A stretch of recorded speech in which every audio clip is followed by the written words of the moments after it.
Effortless physics. My name is Monika Agarwal और आज हम एक नया चैप्टर स्टार्ट करने जा रहे हैं, dual nature of radiation and matter.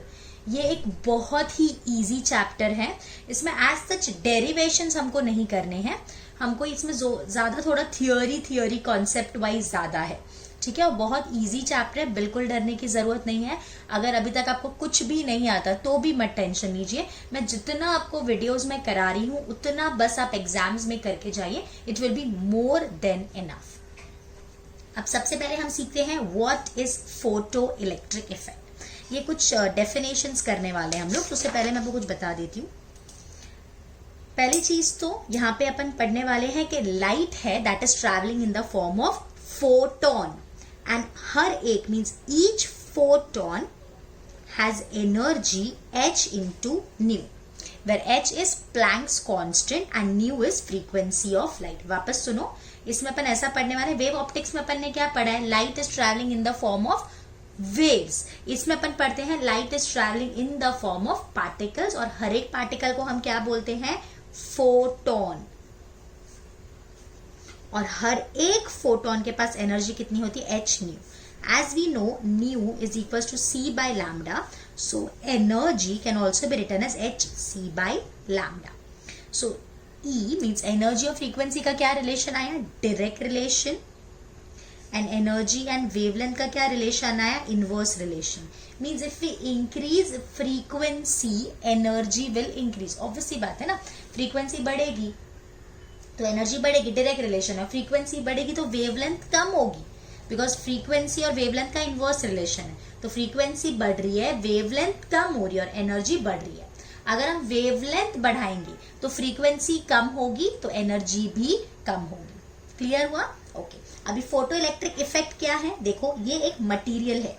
इस मटेरियल को अपन बोलते हैं, let this be a photo sensitive material और फोटो सेंसिटिव सरफेस। ये नॉर्मल सरफेस नहीं है, हाँ, ये फोटो सेंसिटिव सरफेस है। फोटो सेंसिटिव सरफेस क्या होता है मिस, ये तो कुछ नया सुना, सुन ले मेरी बात, आगे समझेगा। अब हमने क्या किया, इस पे रेडिएशंस डाले, ठीक है। हमने क्या किया, इसके ऊपर रेडिएशंस डाले तो हमने क्या देखा, यहां से इलेक्ट्रॉन्स बाहर आए। Means when we put radiations, और ये रेडिएशंस क्या कंसिस्ट करती हैं, photons. So when we incident photons on this material, इससे इलेक्ट्रॉन्स बाहर आए। पहली चीज तो ये कोई भी रेडिएशन डालेंगे तो नहीं आता है, इसमें कुछ स्पेसिफिक रेडिएशन हम डालते हैं, कुछ फिक्स्ड फ्रीक्वेंसीज अपन बोल सकते हैं, उतनी या उससे ज्यादा अगर अपन डालेंगे तो ही इलेक्ट्रॉन्स बाहर आते हैं, वरना नहीं आते। दूसरी चीज, कोई भी मटेरियल से इलेक्ट्रॉन्स बाहर नहीं आएंगे, कुछ स्पेसिफिक मटेरियल से ही इलेक्ट्रॉन्स बाहर आएंगे, तो उनको हम बोलते हैं फोटो सेंसिटिव सरफेस। जैसे एग्जाम्पल लेते हैं, सपोज इसके ऊपर हमने एनर्जी डाली 2 इलेक्ट्रॉन वोल्ट, और इसके अंदर यहाँ पे इलेक्ट्रॉन्स है बहुत सारे। अब मैं इसमें से ये इलेक्ट्रॉन को बाहर आने के लिए, जो एकदम सरफेस पे है, मिनिमम उसको बाहर आने के लिए 3 इलेक्ट्रॉन वोल्ट की जरूरत है। इसको भी ऑब्वियसली 3 इलेक्ट्रॉन वोल्ट की जरूरत होगी। जो अंदर है उसको थोड़ा ज्यादा एनर्जी चाहिए, तो इसको पहले सरफेस तक आना होगा, फिर ये बाहर आएगा। तो सपोज इसको जो टोटल एनर्जी चाहिए वो चाहिए 4 इलेक्ट्रॉन वोल्ट। हमने कितनी दी, 2 इलेक्ट्रॉन वोल्ट। क्या कोई भी इलेक्ट्रॉन बाहर आएगा? नहीं। तो हम क्या देखते हैं, जब हम 2 इलेक्ट्रॉन वोल्ट डालते हैं तो एक भी इलेक्ट्रॉन बाहर नहीं आता है।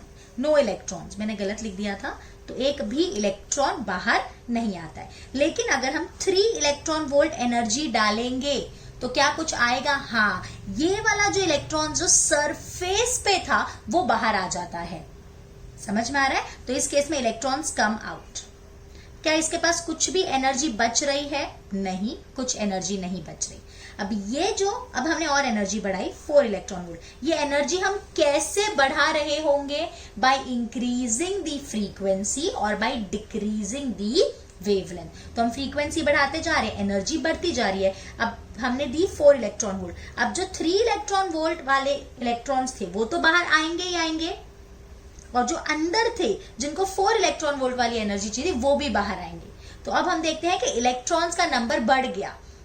तो जिनकी एनर्जी 3 इलेक्ट्रॉन वोल्ट थी उनको 4 हमने दे दी, तो उनके पास कितनी एनर्जी बच जाएगी, 1 इलेक्ट्रॉन वोल्ट एनर्जी बच जाएगी। और जो 4 इलेक्ट्रॉन वाले थे, जो 4 इलेक्ट्रॉन वोल्ट जिनको चाहिए थी, वो सिर्फ जस्ट बाहर आके रुक जाएंगे। समझ में आ रहा है? वापस सुन लो, जब हमने 2 इलेक्ट्रॉन वोल्ट एनर्जी दी तब एक भी इलेक्ट्रॉन बाहर नहीं आया। जब हमने 3 इलेक्ट्रॉन वोल्ट दी तो जो सरफेस पे था वो इलेक्ट्रॉन्स बाहर आ गए। So we can say 3 electron volt is the minimum energy required to remove an electron. तो ये जो मिनिमम एनर्जी होती है ना किसी भी सरफेस से इलेक्ट्रॉन को बाहर निकालने के लिए, उसको हम बोलते हैं वर्क फंक्शन।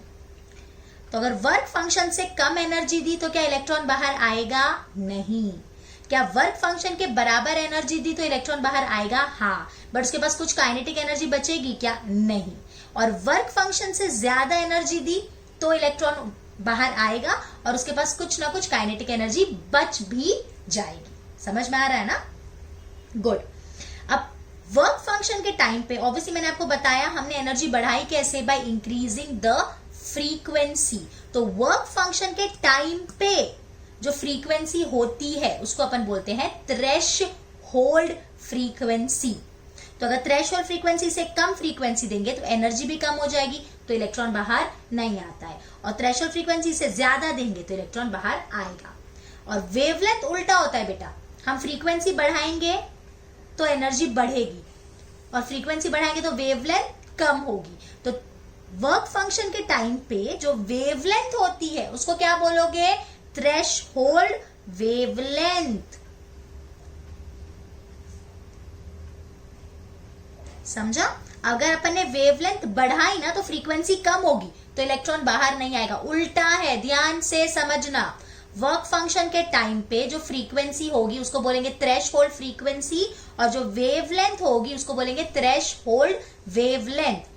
अगर फ्रीक्वेंसी थ्रेशहोल्ड फ्रीक्वेंसी से कम हुई या वेवलेंथ थ्रेशहोल्ड वेवलेंथ से ज्यादा हुई तो इलेक्ट्रॉन बाहर नहीं आएगा। अगर फ्रीक्वेंसी थ्रेशहोल्ड फ्रीक्वेंसी से ज्यादा हुई और वेवलेंथ थ्रेशहोल्ड वेवलेंथ से कम हुई तो इलेक्ट्रॉन बाहर आएगा। तो अब ये मैंने बोला कि कोई भी मटेरियल में ऐसा नहीं होता कि स्पेसिफिक मटेरियल से ही इलेक्ट्रॉन्स बाहर आते हैं। तो ऐसे मटेरियल को हम फोटो सेंसिटिव सरफेस या फोटो सेंसिटिव मटेरियल बोलते हैं। अब वही चीज हमने यहाँ लिख ली है। देखो पहला क्या है? What is photo electric effect? The phenomenon of emission of electrons from a metal surface when radiation of appropriate frequency is incident on it. यानी हमने कोई अप्रोप्रिएट फ्रीक्वेंसी अगर उसको दी तो इलेक्ट्रॉन्स बाहर आते हैं। इस फिनोमिना को हम फोटो इलेक्ट्रिक इफेक्ट बोलते हैं। यानी हमने ऐसे रेडिएशंस दिए और हम क्या देख रहे हैं? यहाँ से इलेक्ट्रॉन्स बाहर आ गए।